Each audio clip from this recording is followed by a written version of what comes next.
Hello विद्यार्थियों, हम पढ़ेंगे आज जो भू आकृतिक प्रक्रिया जो टॉपिक चल रहा था उसी को हम कंटिन्यू करेंगे।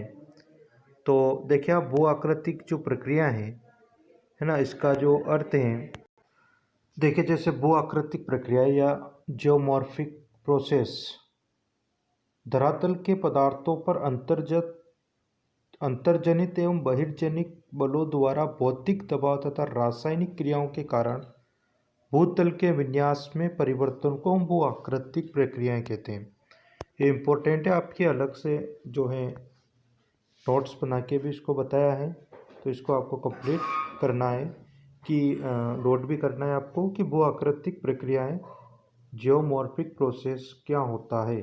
तो ध्यान रखना है कि धरातल के पदार्थों पर अंतर्जनित और बहिर्जनित बलों द्वारा भौतिक दबाव तथा रासायनिक क्रियाओं के कारण भूतल के विन्यास में जो परिवर्तन होता है उसको हम भू आकृतिक प्रक्रियाएं के नाम से उनको हम जानते हैं।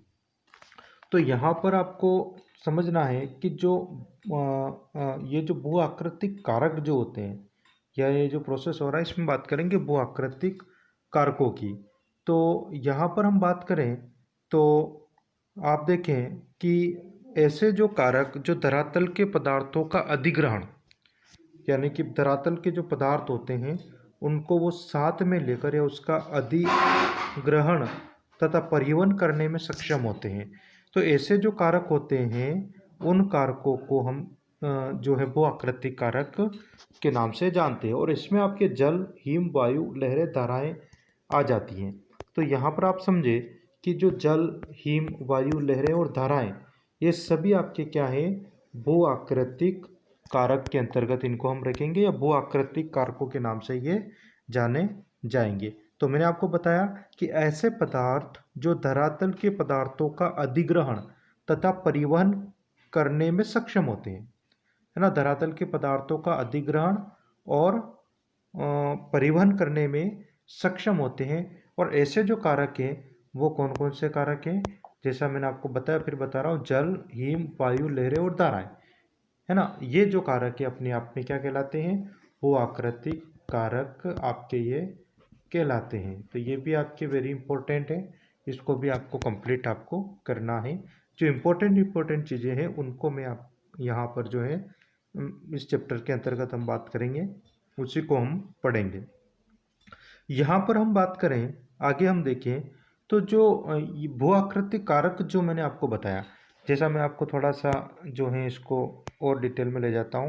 आप यहाँ पर देखिए, जैसे मैंने अभी बताया था आपको, जैसे जल है ना, तो ये जल के द्वारा जो इसका जो प्रवाह हो रहा है ना, ये जो धरातल का जो पदार्थ है उसका ये अधिरोपण करके उसका परिवहन करके आगे की ओर ले जा रहा है ना। तो ये जल अपने आप में एक जो है भू आकृतिक कारक, जैसे मिट्टी है या मरुस्थल वाला एरिया है तो यहाँ पर वायु जो होती है इस जो बारीक जो मिट्टी या बालू जो रेत है इसको क्या करती है, उठाकर अपने साथ एक स्थान से दूसरे स्थान पर परिवहित करती है।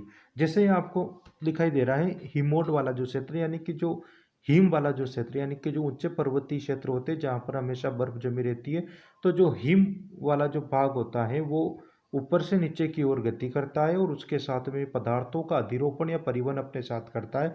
तो हिम भी अपने आप में क्या हो गया, ये अपने आप में एक जो है भू आकृतिक कारक हो गया।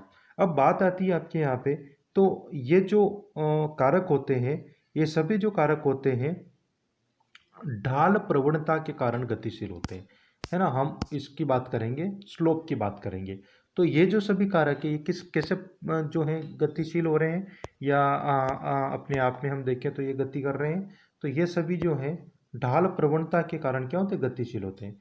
आपको एक डायग्राम दिख रहा होगा, यहाँ पर आपको ये जो है ये आपको क्या दिख रहा है, ढाल दिख रहा है ना।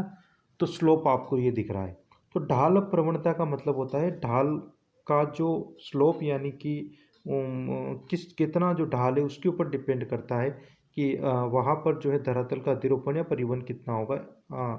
तो यहाँ पर हम बात करें तो जैसा मैंने आपको बताया अभी कि जो वो आकृतिक कारक हैं, जैसे जल हो गया, वायु हो गई, हिम हो गया, है ना, धारा या लहरें, है ना। तो यहाँ पर ज़्यादातर आपके जो जल ही वायु और हिम तो ये जो है ना इनकी जो प्रोसेस, इनकी जो प्रक्रिया होती है वो ढाल प्रवणता के ऊपर डिपेंड करती है, ढाल के ऊपर ये निर्भर करती हैं।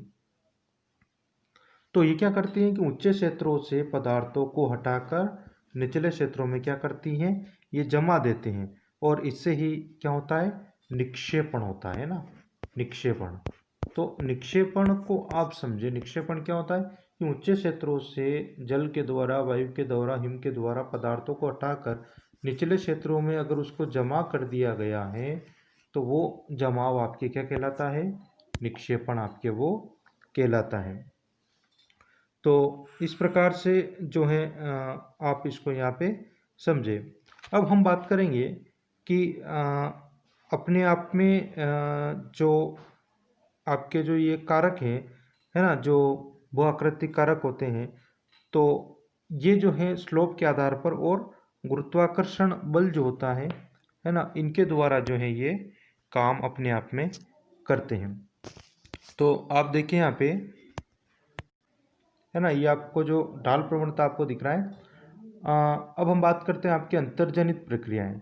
अंतर्जनित प्रक्रियाओं के अंतर्गत आपके जो पृथ्वी के अंदर से निकलने वाली ऊर्जा जो होती है वो भूआकृतिक प्रक्रियाओं के लिए प्रमुख बल स्रोत होती है, और पृथ्वी के अंदर की ऊर्जा अधिकांशतः जो होती है वो रेडियोधर्मिक क्रियाओं, घूर्णन और ज्वारीकर्षण तथा पृथ्वी की उत्पत्ति से जुड़ी ऊष्मा द्वारा उत्पन्न होती है।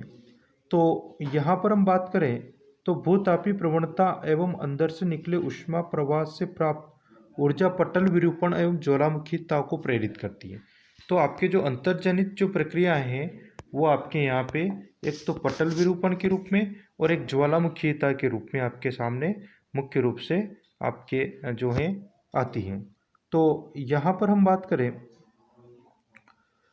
तो पटल विरूपण, तो पटल विरूपण के अंतर्गत वे सभी प्रक्रियाएं सम्मिलित होती हैं। हम बात कर लेते हैं आपके यहाँ पटल विरूपण की। तो मैं जो आपको बता रहा हूँ उसको आप ध्यान से सुनना है कि पटल विरूपण के अंतर्गत सभी प्रक्रियाएं जो भूप्रपट्टी को संचलित करती हैं। भूप्रपट्टी आप समझते हैं, हमारा धरातल का जो ऊपरी आवरण है वो आपके जो है भूप्रपट्टी। तो भूप्रपट्टी को संचलित, उत्थापित और निर्मित जो करती हैं पटल विरूपण के अंतर्गत आती हैं, और इसके अंतर्गत आपके तीक्ष्ण वलयन के माध्यम से पर्वत निर्माण तथा भूप्रपट्टी की लंबी एवं संकीर्ण पट्टियों को प्रभावित करने वाली परिवर्तनीय प्रक्रियाएं सम्मिलित होती हैं। धरातल के बड़े भाग के उत्थापन या विकृति में संलग्न महाद्वीप रचना संबंधी प्रक्रियाएं आपके यहाँ आ जाती हैं। अपेक्षाकृत छोटे स्थानीय संचलन के कारण उत्पन्न भूकंप यहाँ पे आ जाते हैं। पर्पटी प्लेट के क्षेत्रीय संचलन करने में प्लेट विवर्तनिकी की भूमिका या प्लेट टेक्टोनिक भी आपके इसी के अंतर्गत आ जाती है। महाद्वीपीय निर्माण से संबंधित प्रोसेस आपके आ जाती है। तो अंतर्जनित प्रक्रियाएं दो रूप में आपके पटल विरूपण और ज्वालामुखीता। तो पटल विरूपण का मतलब क्या हुआ, वापिस मैं आपके रिपीट कर देता हूँ, आप इसको ध्यान से सुने, आप नोट भी कर सकते हैं। पटल विरूपण के अंतर्गत वे सभी प्रक्रियाएं जो भूप्रपट्टी को संचलित करें, उत्थापित करें और निर्मित करें, है ना, तो वो सभी आपके क्या है, पटल विरूपण के अंतर्गत आ जाती है। अगला आता है आपके ज्वालामुखीता। तो ज्वालामुखीता को भी आप समझे कि भाई ज्वालामुखीता का मीन्स यानी इसका अर्थ क्या होता है। ज्वालामुखीता के अंतर्गत पिघली हुई शैलों या लावा का भूतल की ओर संचलन और अनेक आंतरिक तथा बाह्य ज्वालामुखी स्वरूपों का निर्माण इसके अंतर्गत आपके शामिल होता है।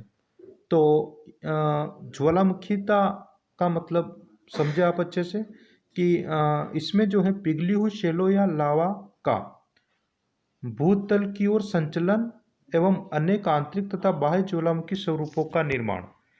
तो जो हमारी धरातल के आंतरिक भाग में या धरातल के अंदर जो तरल अवस्था में उपस्थित जो मैग्मा है उसका भूतल की ओर क्या होना, संचलित होना, है ना, या उसका भूतल की ओर बढ़ना तथा बाहर आकर लावा के रूप में उसका जमाव और उससे विभिन्न स्वरूपों का निर्माण आपके क्या कहलाता है, ज्वालामुखीयता के रूप में वो जाना जाता है।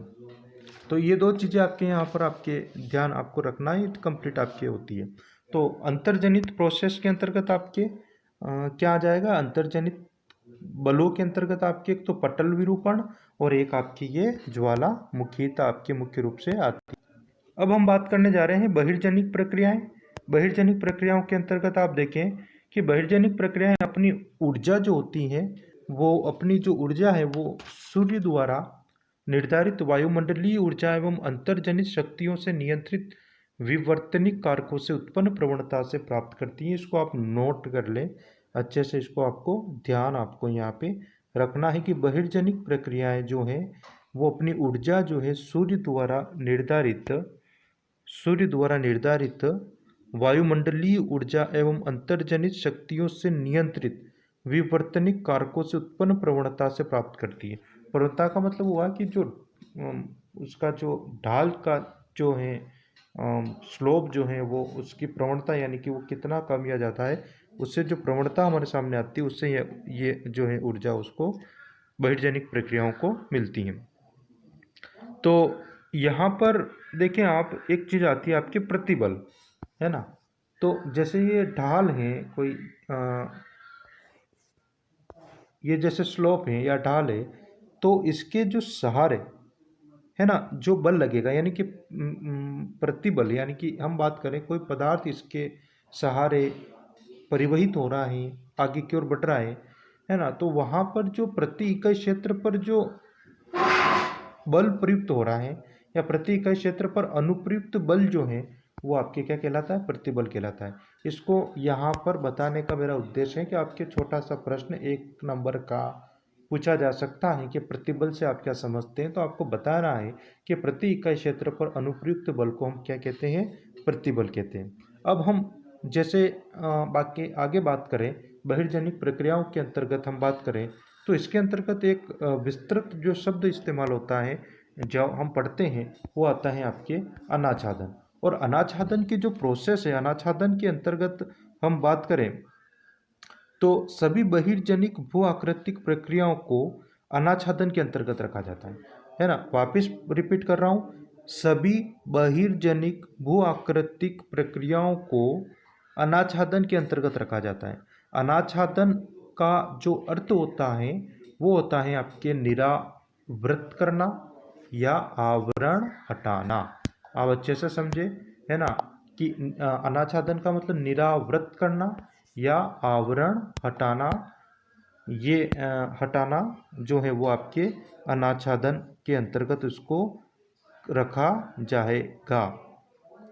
तो यहाँ पर हम बात करें तो अनाच्छादन के अंतर्गत अपक्षय, वृहत्क्षरण, संचलन, अपर्दन, परिवहन आदि को जो है हम अनाच्छादन के अंतर्गत इनको हम रखेंगे। वापस रिपीट करूं तो अनाच्छादन मतलब निरावृत करना या आवरण हटाना, और इसी के अंतर्गत आपके जो आ जाता है अपक्षय भी अनाच्छादन के अंतर्गत आता है आपके, है ना। अपक्षय हो गया, वृहत्क्षरण हो गया, संचलन हो गया, अपर्दन हो गया, परिवहन हो गया। तो ये सभी जो है आपके अनाच्छादन के अंतर्गत जो है इनको रखा जाता है। हम यहाँ पर एक एक करके इन सभी को विस्तृत रूप से पढ़ने जा रहे हैं। किन किन को, जैसे आपके अपक्षय हो गया, है ना, अपर्दन हो गया, है ना, परिवहन हो गया, वृहत्क्षरण हो गया, तो इन सबको हम डिटेल से हम पढ़ेंगे। तो सबसे पहले हम बात कर लेते हैं आपके इसमें वैदरिंग की, यानी कि अपक्षय की। और अपक्षय का मतलब जो होता है वो आप अच्छे से समझे कि अपक्षय को जो है मौसम एवं जलवायु के कार्यों के माध्यम से शैलों के यांत्रिक विखंडन एवं रासायनिक वियोजन या अपघटन के रूप में परिभाषित इसको किया जाता है। तो अच्छे से आप इसको समझे कि अपक्षय मतलब कि जो पदार्थ आपके धरातल के ऊपर हैं, तो वो पदार्थ जो है वो मौसम और जलवायु के कार्य के द्वारा उसमें यांत्रिक, रासायनिक उसमें क्या हो सकता है, विघटन हो सकता है या वो टूटता है, और उसी को हम जो है अपक्षय के अंतर्गत रखेंगे। अपक्षय के 2 प्रकारों को हम डिटेल से पढ़ेंगे, एक रासायनिक अपक्षय और एक आपके भौतिक अपक्षय को। जैसे रासायनिक अपक्षय में घोल या विलयन, कार्बोनेशन, जल योजन, ऑक्सीकरण और न्यूनीकरण आता है। तो इनको हम डिटेल से किसको, अपक्षय को, है ना। और अपक्षय के जो रूप हैं रासायनिक और भौतिक अपक्षय, इनको हम अगली क्लास में डिस्कस करेंगे, डिटेल से हम पढ़ेंगे। आज जो मैंने बताया इसको आप अच्छे से पढ़ें, बार बार इस वीडियो को देखें, और जो चीज़ें मैंने आपको बताई हैं उनको नोट करके इसके नोट्स भी बनाए, इंपॉर्टेंट है आपके एग्ज़ाम के हिसाब से। धन्यवाद।